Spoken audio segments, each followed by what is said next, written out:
queridos amigos y hermanos que nos están sintonizando en estos momentos. Gracias por estar conectados para continuar el estudio del libro El deseado de todas las gentes. Todos los martes, como ya es de costumbre, lo hemos dedicado a estudiar este hermoso libro. Estamos muy contentos de estudiar, ¿verdad?, este hermoso ejemplar, ya que ha sido de gran beneficio para todos nosotros. Hemos aprendido a conocer más acerca de Jesús y realmente, ¿verdad?, que ha sido de gran bendición para todos nosotros. Antes de comenzar, les invito para que inclinemos el rostro para tener una oración. Oremos. Querido Dios y Padre bueno, gracias te damos en esta hora por la oportunidad que nos brindas de poder reunirnos, Señor, para estudiar estos 2 capítulos del libro El deseado de toda la gente. Gracias porque sabemos que tu Espíritu es real. Lo invitamos para que en esta hora tu Espíritu descienda sobre cada hogar que está conectado, para que nos dé sabiduría y podamos comprender el mensaje que tú tienes para nosotros. Guíanos en este estudio, lo pedimos en el dulce nombre de Jesús. Amén, Señor. Amén. Muy bien, mis hermanos, como ya hemos mencionado, hoy vamos a continuar con los 2 capítulos que tenemos para el día de hoy. Vamos a estudiar el capítulo 22, el capítulo 23. El primer capítulo 22 se titula Encarcelamiento y muerte de Juan. Este capítulo es muy interesante y está basado en el libro de San Mateo, capítulo 11, del 1 al 11, también en Marcos 6, 17 y 18, y en Lucas 7, 19 al 28. Este capítulo nos habla de un personaje bíblico muy famoso en las Escrituras. Sabemos, ¿verdad?, que ya hemos hablado de él en capítulos anteriores. Su nombre es Juan el Bautista. Este hombre, ¿verdad?, tenía un estilo especial, era bien diferente en su estilo de vida, y vemos que era muy distinto también a los líderes religiosos de su época. Su ropa, decían en los versículos anteriores, que Juan se vestía con unas vestiduras de pelo de camello y tenía un cinto de cuero alrededor de su cintura. Su alimentación también era una alimentación especial y era también poderoso en la palabra de Dios. Era un hombre muy humilde y también era un hombre muy consagrado a las cosas de Dios. No solamente su estilo lo hacía diferente a los demás religiosos de su época, sino también su consagración a la obra de Dios. Era un hombre muy dedicado al estudio de la palabra. Y ese era uno de los propósitos por la cual Juan se vestía de esa manera y vivía también de esa manera, para no ser confundido con los líderes religiosos de su época, que todos vestían con ropas, ¿verdad?, de lujo, con mucha vestimenta para llamar la atención, y lo que deseaban siempre era tener poder para seguir hacia adelante en sus propósitos. Pero Juan era un hombre humilde, sencillo y muy consagrado, como ya hemos mencionado.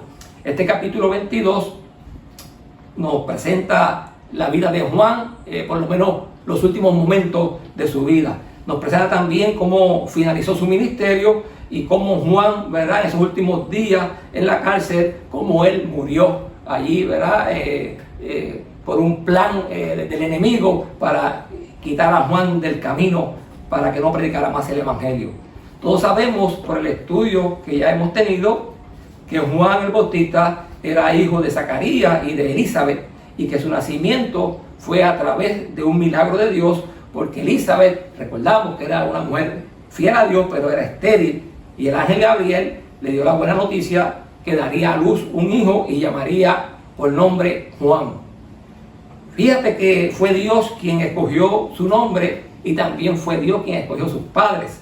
El nacimiento de Juan tenía un propósito grande. Dios lo escogió para cumplir una misión muy importante. Esa misión que debía cumplir Juan, nosotros la encontramos en el libro de Mateo, capítulo 11, versículos 10 y 11. Y mire cómo dice la palabra de Dios. Porque este es de quien está escrito: he aquí yo envío mi mensajero delante de tu faz, el cual preparará tu camino delante de ti. De cierto os digo, entre los que nacen de mujer no se ha levantado otro mayor que Juan el Bautista, pero el más pequeño en el reino de los cielos es mayor que él. Vemos en estos textos bíblicos, como presenta la Biblia, que este título que Juan tenía era un título de mensajero. Ese fue el título que se le dio a Juan. Y como mensajero, él tenía que llevar a cabo una preparación. Todos nosotros, cuando vamos a emprender una obra o una misión para Dios, debemos de prepararnos en una forma especial. Juan tenía que prepararse para ser un mensajero de Dios y no para otra cosa. Ese era el enfoque, ¿verdad? Para eso fue que Dios lo llamó a él. Y todos sabemos que su preparación la llevó a cabo allá en el desierto, en ese lugar apartado, lejos de las influencias mundanas, y de esa manera Juan se preparó para poder cumplir con la encomienda del cielo. La vida y preparación que llevó Juan para cumplir con esa misión es un ejemplo para todos nosotros, para todos los que de alguna manera también hemos aceptado ese llamado de ser instrumentos de Dios. Es un ejemplo porque a través de su experiencia, toda esta experiencia de él quedó registrada para enseñarnos a nosotros cómo debe prepararse un hijo de Dios, un misionero de Dios, para llevar a cabo la misión que nos ha sido asignada en estos días finales. A todos los que hemos sido llamados, todos los que hemos aceptado a Jesús como nuestro Salvador personal, se le ha asignado una encomienda o una misión, y es la de predicar el Evangelio. Y como lo hizo Juan, así nosotros debemos prepararnos para cumplir también con esta misión especial que Dios nos ha dado en estos últimos días. El ministerio de Juan estaba enfocado en preparar el camino del que había de venir. Esa persona que había de venir después o luego de que Juan preparara ese camino para recibir al Mesías. Y al llamar, el mensaje de Juan estuvo bien enfocado en llamar a la gente al arrepentimiento y predicar en contra del pecado. Y eso también, ¿verdad? Vemos que tenía que, con ese mensaje, alcanzar a los humildes, pero también alcanzar a los reyes de esa época. Y ese que había de venir, como Juan mismo dijo, era Jesús, que fue el Mesías, quien tenía que venir luego de que Juan cumpliera su misión. Es que en el capítulo 22 comienza diciendo: Juan el Bautista había sido el primero en proclamar el reino de Cristo, y fue también el primero en sufrir. Desde el aire libre del desierto y las vastas muchedumbres que habían estado suspensas de sus palabras, pasó a quedar encerrado entre las murallas de una mazmorra, encarcelado en la fortaleza de Herodes, en el territorio que estaba entre el Jordán, que se hallaba bajo el dominio de Antipas. Vemos entonces, ¿verdad?, que aquí también presenta este capítulo que el rey Herodes temía a Juan, sabiendo que Juan era un hombre justo y un hombre santo, y oyéndole hacía muchas cosas y le oía de buena gana, dice el capítulo. Vemos que a Herodes le gustaba escuchar a Juan, y su mensaje en un momento dado tocó su corazón. Es que Juan se convirtió, como dice el capítulo, se convirtió en el primer hombre en proclamar el reino de Cristo, pero también fue el primer personaje bíblico que sufrió por Cristo. Juan habló de Cristo en el tiempo que estaba reinando el rey Herodes. Su mensaje o su llamado era al arrepentimiento. Juan le predicó a multitudes, le predicó a gente humilde, pero también le predicó a los reyes de la época, como decía el capítulo. Y esos reyes de esa época incluía a Herodes, quien reinaba en esos días, el cual quedó muy impresionado con el llamado de Juan para que acudiera al arrepentimiento. Sabemos que Herodes estaba teniendo una relación sentimental con la esposa de su hermano Felipe, llamada Herodías. Y por denunciar este pecado, Juan se buscó muchos problemas. Por predicar, ¿verdad?, también acerca del reino de Dios, fue llevado preso. Herodías influenció en Herodes e hizo creer que su reinado, el reinado de Herodes, podría correr peligro si seguía permitiendo que Juan hablara del reino de Cristo. Es que Herodías estaba muy molesta con Juan por las denuncias continuas que Juan estaba haciendo a causa del pecado de Herodes y Herodías, que era una relación que no era aprobada por Dios. Por eso ella trazó un plan para silenciar la voz del mensajero de Dios y llevarlo a la cárcel, con la intención, ¿verdad?, de sacar a a Juan del panorama para que no predicara más el Evangelio. Y eso sería posible, ¿verdad?, si ella lo llevaba preso o le quitaba la vida. Pero no había podido llevar a cabo sus planes, ya que Herodes le temía a Juan y el pueblo lo miraba mucho. Es que vemos que Herodías fue el instrumento de Satanás en ese momento. Satanás la estaba utilizando para detener esa misión que Juan comenzó. De la misma manera, nuestro enemigo en estos días que tú y yo estamos viviendo procura que nuestro mensaje no sea predicado en estos días finales. Pero de la misma manera que Juan cumplió con su misión, Jesús prometió también que este evangelio sería predicado en nuestros días también. Porque la predicación del evangelio en estos días finales no depende de si el enemigo está contento o no. No depende de lo que el enemigo pueda hacer. La predicación del evangelio depende del poder del Espíritu Santo que está con nosotros. No importa lo que el enemigo pueda hacer o quiera impedir que esto se logre.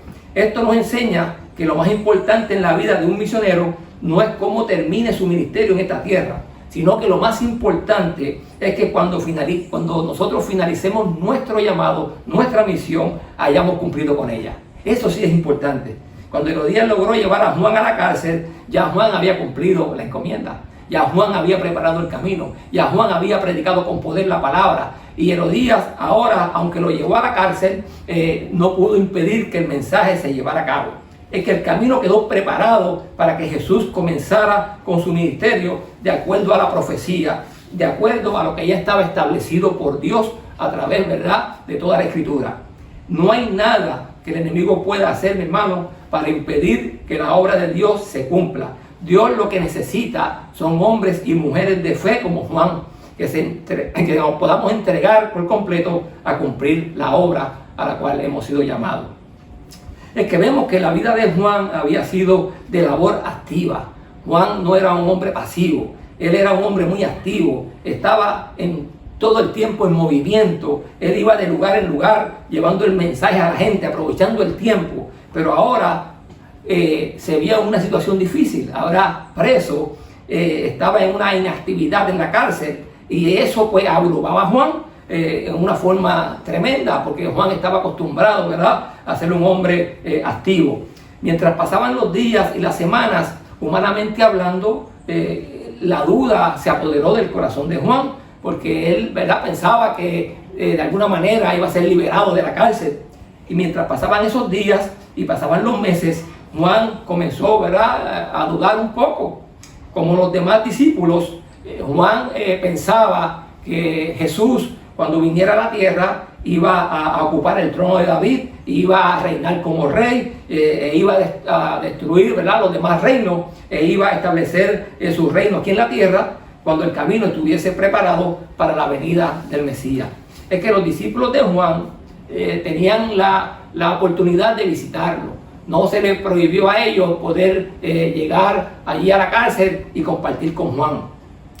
Y estos amigos, estos discípulos, comenzaron a hacerle ciertas preguntas a Juan que ¿verdad?, que creaban dudas. Ellos le decían a Juan si ese nuevo maestro era el Mesías, ¿por qué no hacía algo para liberarlo a él de la cárcel? Ellos le preguntaban cómo podía permitir ese maestro que su fiel mensajero perdiera su libertad y tal vez también la vida. Todas estas preguntas crearon dudas en Juan y el enemigo se regocijaba, se ponía, ¿verdad?, feliz de ver cómo estas preguntas, estas dudas estaban afectando emocionalmente al siervo de Dios, al mensajero de Dios.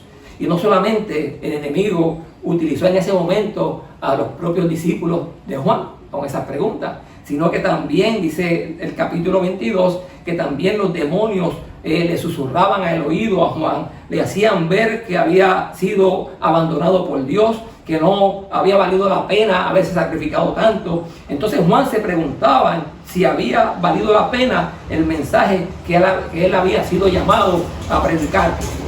Juan había sacrificado toda su vida al éxito de esta misión. Juan se enfocó desde que recibió ese llamado. Y él mismo se preguntaba en su interior, ¿habrá sido en vano? ¿Habrá sido en vano todo el trabajo realizado? Toda su juventud Juan la dedicó o la pasó en el desierto. apartado de todo pecado, de toda mala influencia. Juan estaba comprometido con esa misión y Juan no quería fallar. Juan quería que esa misión se llevara a cabo. Todas esas dudas Juan no las compartió con sus amigos. Juan las tenía guardadas en su mente. Juan se hablaba a sí mismo. No se quejó delante de nadie. Él estaba preocupado por sus discípulos, porque Juan estaba triste, porque el amor que esos discípulos le tenían a él lo estaban llevando a ellos a dudar de Jesús. Y Juan eso le preocupaba. Pero lo importante, mi hermano, es que Juan no renunció a su fe, dice el capítulo 22. Él no renunció a su fe en Cristo. El Espíritu Santo lo fortaleció. El Espíritu Santo hizo recordar a Juan, trajo a su memoria la voz que escuchó del cielo cuando bautizó a Jesús. Él escuchó la voz cuando dijo: este es mi Hijo amado, en el cual tengo contentamiento. Juan escuchó esa voz. Y esa experiencia el Espíritu la refrescó en la mente de Juan. También Juan se acordó cuando el Espíritu Santo descansó sobre él, sobre Jesús, cuando fue bautizado. Juan se acordó de todas las profecías que señalaban a Jesús como el Mesías, porque Juan era un estudioso de la Biblia. Juan era un estudioso de las profecías, y todo ese estudio de la palabra, el Espíritu lo trajo a la mente de Juan.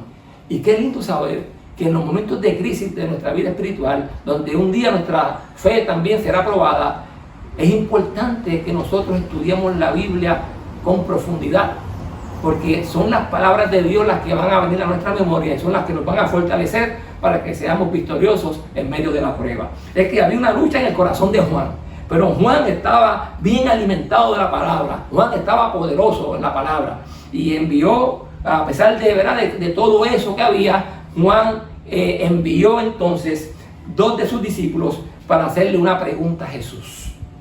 Juan envió a los discípulos para hacerle una pregunta a Jesús. Y esa pregunta está en San Mateo capítulo 11, versículos 2 y 3. Miren lo que Juan le envió a preguntar a Jesús. Y al oír Juan en la cárcel los hechos de Cristo, le envió 2 de sus discípulos para preguntarle: ¿eres tú aquel que había de venir o esperamos a otro? Mire qué clase de pregunta. ¿Eres tú aquel que había de venir o esperamos a otro?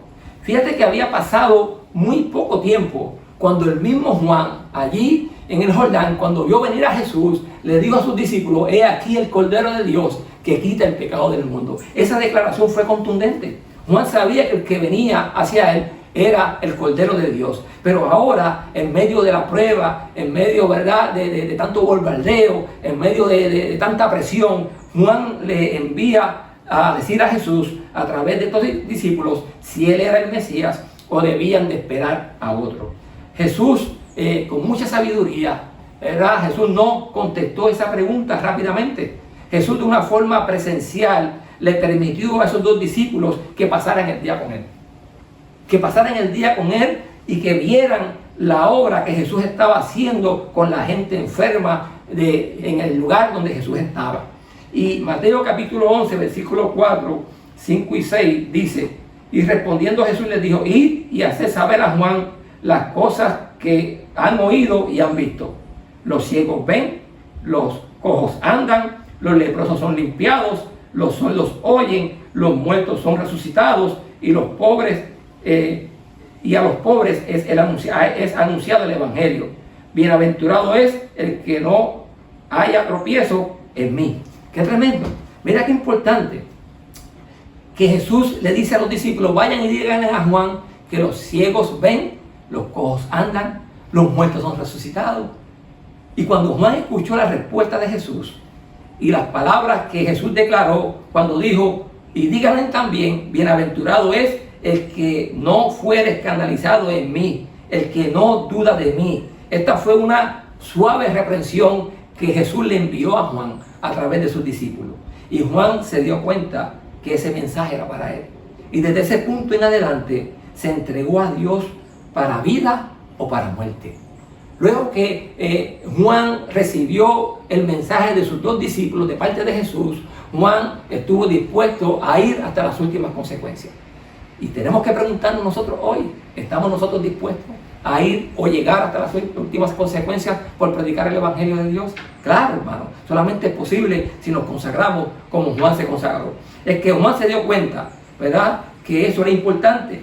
Y Juan entonces decidió entregarse por completo a esa obra que él amaba y se había entregado. No hay duda, mi hermano, que nosotros necesitamos vivir la vida consagrada a Dios.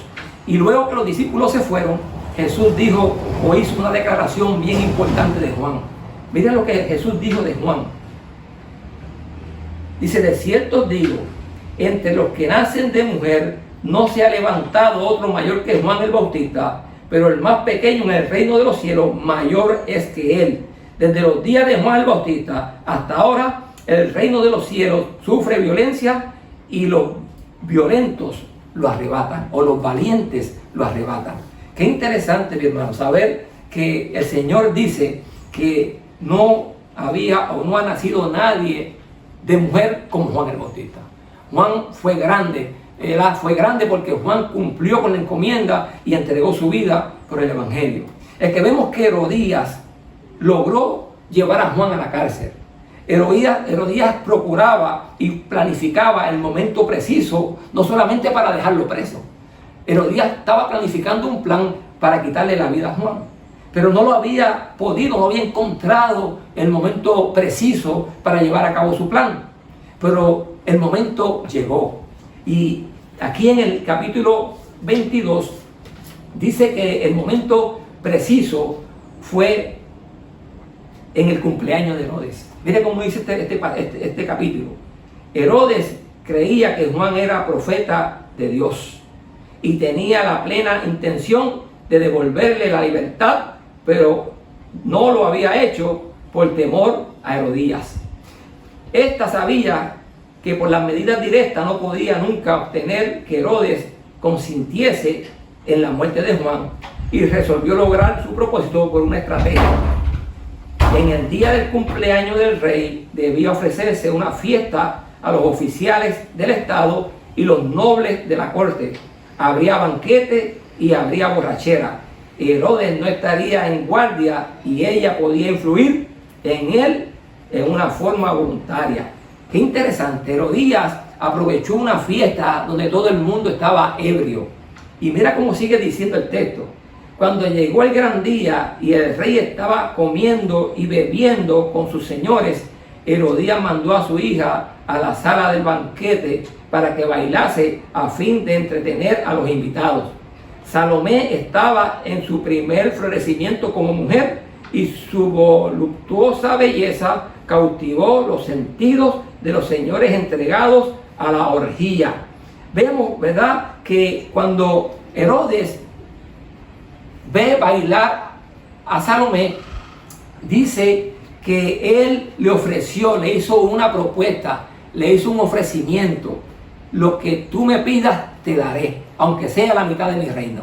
Miren lo que puede hacer un hombre cuando no está acuerdo, cuando permitimos que el alcohol, ¿verdad?, obstruya nuestros pensamientos. Es que a veces la gente ebria dice y hace cosas que luego se lamenta. Y Herodes vivió esa experiencia. Es que él hizo un voto, hizo un juramento. Y dice, con juramento prometió a la hija de Herodías cualquier cosa que pidiese, aunque fuese la mitad de su reino. Cuando Herodías escuchó eso, cuando Salomé escuchó eso, bailó como nunca antes en su vida. El enemigo la dirigió también en eso. Y cuando terminó de bailar, ella corrió donde su mamá para pedirle un consejo, para que ella la ayudara a escoger o decidir lo que podía pedir. Y Herodías, que lo que quería era la muerte de Juan, rápidamente le pidió a su hija que le pidiera a Herodes la cabeza de Juan, que le cortaran la cabeza a Juan. Vemos cómo el enemigo, mi hermano, cómo el enemigo procura no solamente ponerte el pie para que te caiga. El enemigo no se conforma solamente con verte destruido, con ver tu matrimonio destruido. Él no se conforma con solamente enfermarte. Él quiere destruirte completo. Él quiere tumbarlo en la cabeza. Y vemos en este caso que esta jovencita que no sabía cómo elegir, busca ese consejo de su madre. Y dice que consultó con ella e hizo el pedido. Y vemos que cuando ella le hace ese pedido a Herodes, Herodes se sintió muy triste porque no esperaba eso. Herodes jamás en su vida esperaba eso, pero estaba muy ebrio. Él no podía pensar cuerdamente. Y efectivamente dice el capítulo que mandó a dar la orden de que Juan fuera decapitado. Es que vemos que aquí el enemigo, en cierta manera, interrumpió la vida de Juan terrenal, pero no pudo impedir que Juan predicara y cumpliera la misión del cielo. Y es importante saber que lo que ayudó a Juan fue la preparación que tenía. Juan se había preparado para llevar a cabo esta encomienda. Fue allí en el desierto. Esa preparación allí fue intensa. Si no hubiese sido por la preparación que Juan llevó a cabo, no hubiese pasado por esa prueba con éxito. Por eso, Juan aprovechó cada minuto. Juan aprovechó cada segundo en el desierto, cada hora, para fortalecerse espiritualmente. Estamos tú y yo aprovechando cada minuto, cada hora, para fortalecer nuestra fe, para los eventos grandes que estamos esperando. Estamos tú y yo listos para enfrentar la muerte si es necesario por ser fiel a Dios y arrebatar el reino de los cielos. Eso es una pregunta para que meditemos. Ahora, Juan oraba intensamente. Juan estudiaba las profecías que identificaban a Jesús como el Mesías venidero. La prueba de Juan fue dura, pero él estaba listo para enfrentarla. Y nosotros deberíamos estar listos también. Deberíamos estar aprovechando el tiempo, preparándonos para las cosas que vienen. ¿Estamos dispuestos a morir si fuera necesario? Juan decidió ser fiel a Dios. Hoy nosotros hemos sido llamados como un día fue llamado Juan.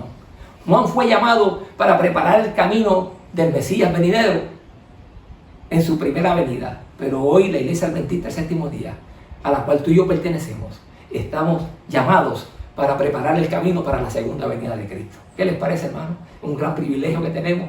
Tenemos que prepararnos, tenemos que seguir hacia adelante, tenemos que seguir creciendo en la gracia de Cristo, permitiendo que el Espíritu controle nuestra vida, nuestros pensamientos, que saquemos tiempo para estudiar la palabra, para orar, para estar en comunión con Dios, porque ahí es que está el éxito de la victoria. Esa es la clave de la victoria, la preparación que tú y yo tengamos en estos días finales. Mientras el mundo está detrás de los placeres, mientras los hombres están detrás de la fama, mientras los hombres están detrás de las cosas que el enemigo ofrece de este mundo, tú y yo tenemos que estar buscando la presencia de Dios cada día. Tenemos que estar consagrados al Señor, buscando ese ungimiento del poder del Espíritu Santo. El que Juan fue llamado a experimentar una vida de sufrimiento, beber de la misma copa que Jesús bebería un poco más adelante. Así como Juan pasó el momento de prueba en una forma solitaria, Jesús también la iba a tener que enfrentar. La obra que se asignó a Juan era de grande envergadura.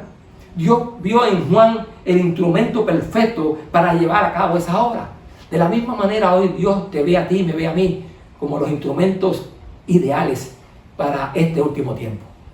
Para que llevemos este mensaje con prontitud, en alta voz, anunciando que Jesús ya viene. Jesús no fue a visitar a Juan a la cárcel. ¿Saben por qué Jesús no lo visitó? Porque había un propósito. Había un propósito. Dios no lo fue a visitar porque dice el texto aquí que Jesús sabía. Dice que Jesús sabía que Juan soportaría la prueba. Qué interesante, hermano. Juan soportaría la prueba y Jesús lo sabía. Por eso Jesús se mantuvo quieto, porque él sabía que Juan podía soportarla, iba a soportar la tentación. Dice, Jesús no se interpuso para liberar a su siervo, porque sabía que Juan soportaría la prueba. Gozosamente habría ido a salvar a Juan para colocarse en las manos de sus enemigos. Fíjate que Jesús podía ir a salvarlo, pero Jesús tenía que cumplir un ministerio. Y Jesús tenía que permitir que Juan viviera su propia experiencia. Y cada uno de nosotros vamos a tener nuestra propia experiencia.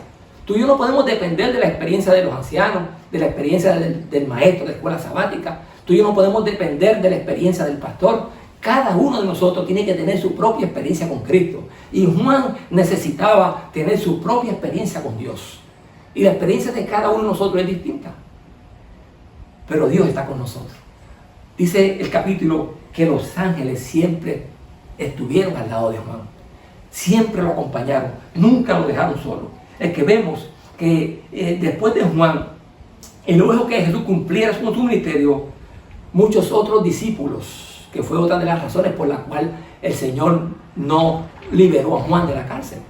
Porque habían otros discípulos, después que ellos dos cumplieran su ministerio, que iban a pasar por momentos difíciles en la vida, que muchos iban a ir presos, a muchos le iban a quitar la vida.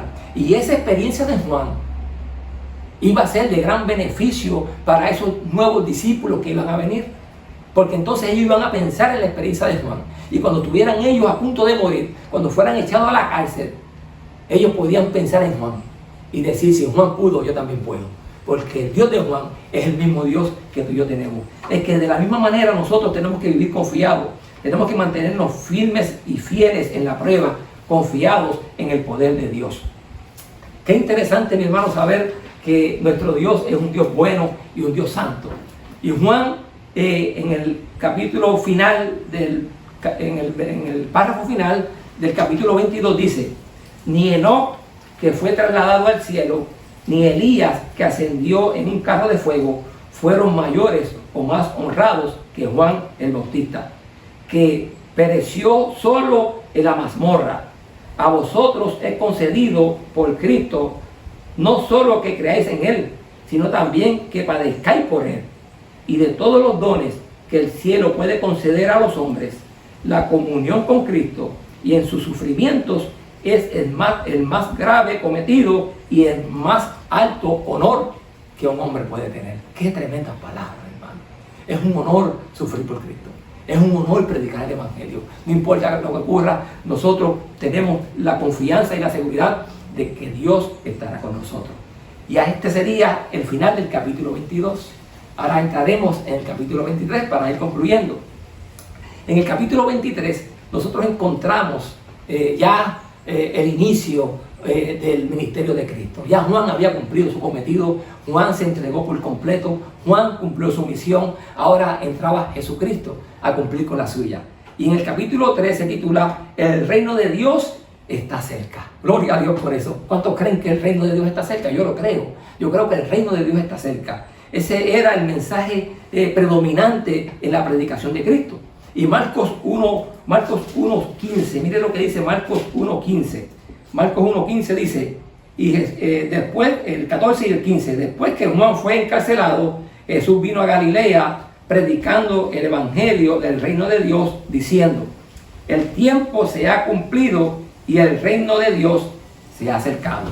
Arrepentíos y creed al evangelio. Gloria a Dios por eso.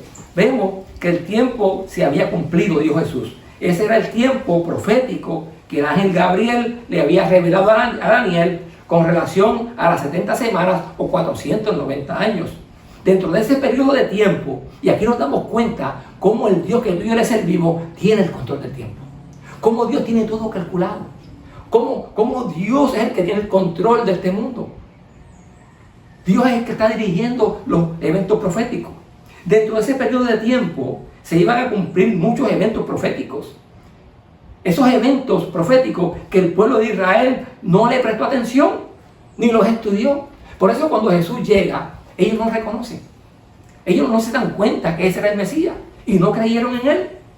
Cuando Jesús dijo: el tiempo se ha cumplido y el reino de Dios se ha acercado, lo que estaba queriendo decir es que había llegado el momento para la redención de la raza humana. Lo que eso estaba diciendo era que llegó el momento para establecer para siempre el camino de la salvación en la persona de Cristo. Cuando Jesús habló del reino, no estaba hablando de un reino político o un reino material o un reino lleno de almas, de bombas, de ejércitos, de barcos gigantescos. Él estaba hablando de una poderosa e impresionante presencia y activa de Dios en medio de su pueblo. Él estaba hablando de una obra que iba a salvar, que iba a restaurar, iba a transformar la vida humana. Cuando Jesús dijo: el reino de los cielos se ha acercado, eso significaba que el poder de Dios bajó del cielo en la persona de Cristo para darnos de ese poder, para que hoy tú y yo seamos victoriosos. ¿No creen ustedes que es lindo eso, hermano? Saber que el poder del cielo está a tu disposición y a la mía, para que tú y yo seamos victoriosos. Ese poder es necesario en nuestra vida. Ese poder vino en la persona de Cristo para destruir el reino de Satanás y establecer el plan de salvación. Ese reino que se había acercado vino con poder para quitarle la llave de la muerte a Satanás. Para que hoy tú y yo tengamos esperanza.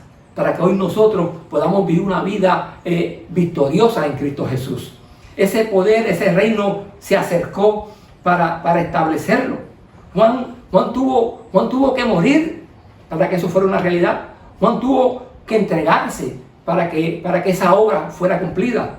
Y Jesús también tuvo que venir a este mundo para entregar su vida y morir por cada uno de nosotros.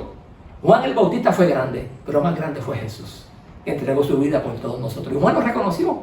Juan nunca trató, ¿verdad?, de opacar la persona de Cristo. Juan siempre reconocía, siempre en su mensaje estaba reconociendo que el que venía después de él era mucho mayor que él. Qué lindo saber, ¿verdad?, que Juan era un hombre humilde. De esa manera también tenemos que movernos nosotros como hijos de Dios. No importa cuál sea el puesto que tú tengas en la iglesia, no importa, ¿verdad?, lo que te toque realizar en la causa de Cristo, hazlo con gozo y alegría. Y darle oportunidad para que otros también puedan crecer en Cristo. En ese periodo de tiempo que Jesús había llegado representando el reino de Cristo, Él vino para acabar con la prevaricación, concluir con el pecado, expiar la iniquidad, como decía la profecía, traer justicia, sellar la visión y la profecía, ungir al Santo de los Santos. En el año 457 a.C. comenzaría la reconstrucción de Jerusalén, que terminaría en el año 483. Los 483 años se cumplieron en el año 27 después de Cristo, en el tiempo de nosotros. En el año 27 Jesús es bautizado y recibe la unción del Espíritu Santo para comenzar su ministerio y vivir la experiencia de morir en la cruz del Calvario. Su ministerio duró alrededor de 3 a 3 años y medio, pero fue rechazado por el pueblo de Israel. Fue rechazado porque el pueblo no estudió las profecías.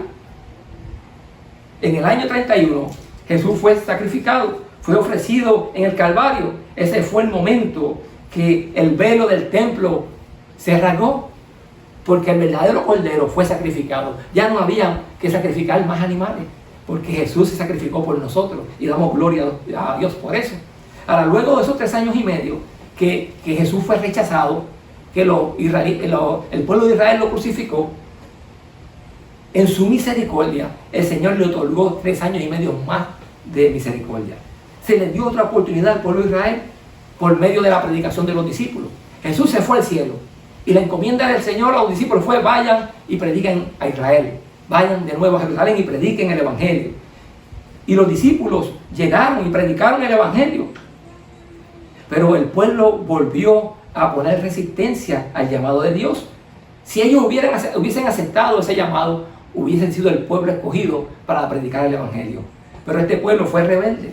Fueron 7 años de oportunidad que se cumplieron en el año 34. Y es interesante saber que dice este capítulo algo importante. Dice: la semana o 7 años terminó en el año 34 de nuestra era. Entonces, por el apedreamiento de Esteban, los judíos sellaron finalmente su rechazamiento del Evangelio, y los discípulos, dispersados por la persecución, iban por todas partes anunciando la palabra. Y poco después se convirtió Saulo, el perseguidor, y llegó a ser Pablo, el apóstol de los gentiles. Era privilegio del pueblo judío comprender estas profecías y reconocer su cumplimiento en la misión de Jesús. Fíjate que ellos no cumplieron con esa encomienda. Ellos no le prestaron atención a las profecías. Por eso hoy el Señor nos hace un llamado. Por eso hoy el Señor nos pide que nosotros estudiemos las profecías para que no seamos engañados. Y miren cómo dice la parte final del capítulo 23. Mas vosotros, hermanos, no estéis en tinieblas, para que aquel día os sobrecoja como ladrón, porque todos vosotros sois hijos de luz e hijos del día. No somos de la noche ni de las tinieblas. Aunque no sabemos la hora en que ha de volver nuestro Señor, podemos saber que está cerca. Por tanto, no durmamos como los demás, antes velemos y seamos sobrios. Ese es el llamado de Dios para nosotros, para la iglesia que tienen esta hora, para todos los amigos que nos están sintonizando, que están con nosotros en este estudio. El Señor nos llama a que velemos y seamos sobrios, que no estemos dormidos, que el Señor nos ayude, que el Señor nos dé su bendición, que cada hogar que está conectado reciba la bendición del cielo y podamos hacer el compromiso de predicar este evangelio para que Jesús venga pronto. Dios te bendiga en una forma especial. Es mi deseo y también mi oración. Que Dios te bendiga.